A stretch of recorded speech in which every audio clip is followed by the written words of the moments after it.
So as you guys know, I picked up a new steering wheel controller for my PC and Xbox One, otherwise known as the Logitech G920. This is the Xbox counterpart to the very well received Logitech G29. This wheel, however, in comparison to the G29, is missing the dial here, this thingy, the blue color buttons, the PlayStation buttons being here, the PS and share and option buttons being all down here, and the shift lights that was shared with the G27. However, this does not mean the G920 is any less of a wheel, as a lot of people prefer the G920 to its looks, such as my friend Michael, who is looking to buy one very soon, a second-hand one, and the fact that apparently it's quieter, somehow. But today's video is going to be comparing this G920 to that Driving Force GT, and it's going to be a pretty exciting video, I think, because it's going to be a lot about talking about the wheels themselves. But yeah, let's get started with our first stuff. So we're going to be starting with the pedal boxes for the two wheels. Starting with the Driving Force GT, which is down here. I'm just going to scoot over. You can see it comes with a 2-pedal set running 8 bits of resolution. I can't find any sort of specifics for the wheel when it comes to any sort of that. All I know is it has 900 degrees of rotation. This one also, I believe now, has 900 degrees of rotation. But the pedals for the Driving Force GT are very easy to work. It's very light springs in both pedals. The brake pedal, I believe, is worn out from extended use, so it's definitely about as light as the gas, and it's ridiculous.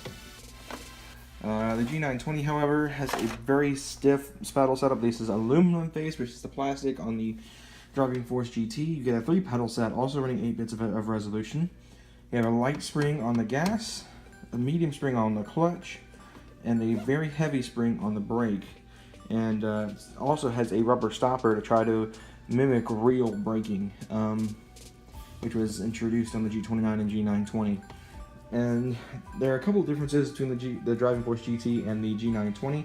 One is, I believe, the Driving Force GT runs a single motor setup, has a sequential shifter, as you guys can see over there, while my G920 runs a 3-pedal setup, has dual helical gear motors, and has the shifter, the Logitech Driving Force shifter, which was apparently a rebranded G27 shifter. It's a 6-speed with reverse.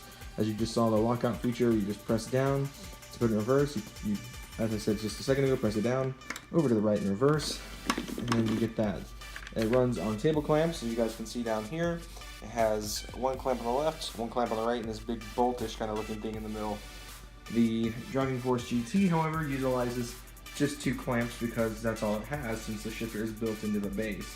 The G920 also has clamps for the base onto my desk here, as you guys can hopefully see. Same sort of clamps as the Driving Force GT has. So now we're going to talk about the wheel surface. So starting off with the Driving Force GT, we're back down here on my floor. It's got a rubber wrapped wheel that is supposed to simulate perforated leather. See, it's quite noisy. The aesthetics of the wheel surface is pretty nice. This one in particular has a couple of little bumps here and there from where I've used it. This is a 2011 model. At least that's when I got it. Let's see, it's got all these buttons here. It's got the PS button, since it's a PS3 wheel. Select Start has these dials right here for adjusting traction control, ABS, all that stuff in Gran Turismo games. You also have a 8-way D-pad, the L3 and R3, the R2 and L3s, the square, X, triangle, and circle buttons. And then on the back of the wheel, you get these small buttons that serve as the paddle shifters.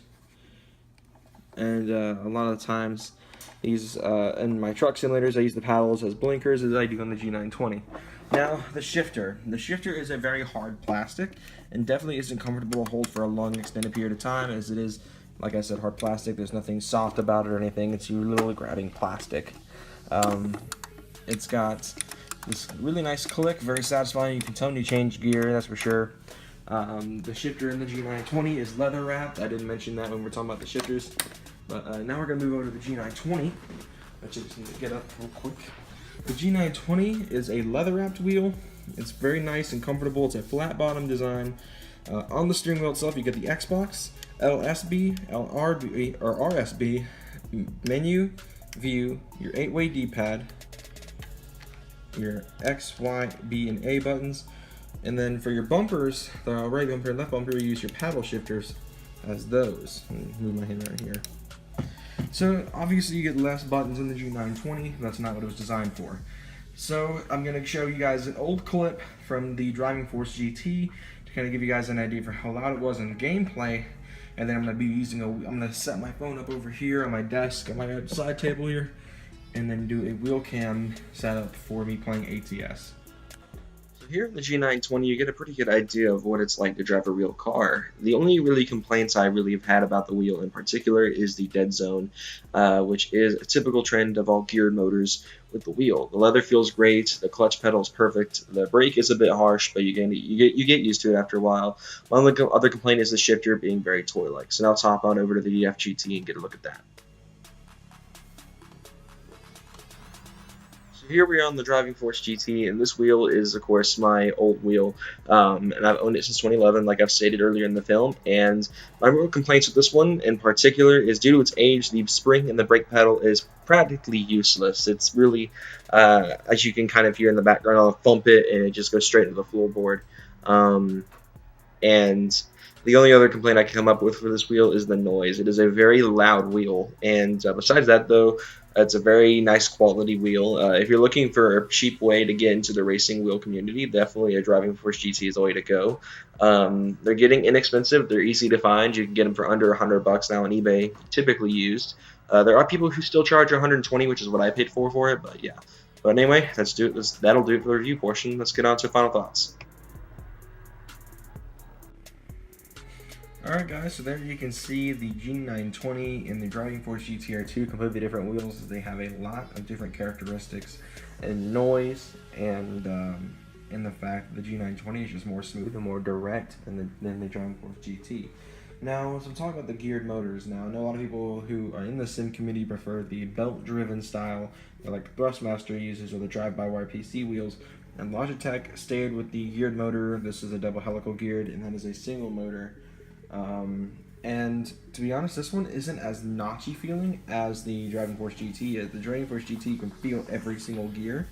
This one is really nice and padded, so you don't feel anything really. The only really complaints I really had with this wheel, actually I really can't think of any, it's just that good. Stay tuned for the full review on the G920, but for now, I would say the G920 is a full step ahead of the Driving Force GT in terms of technology, comfort, and usage. Thank you guys again for tuning into this video, and I'll see you guys in the next one. No false rap. I got 4 cars and they all black. Got 4 bras and they all that. We call that ballin'. Doing this is my calling. Flow is so appalling. My phone off and she calling. I'm like, yeah, what it do? Penthouse, man, what a view.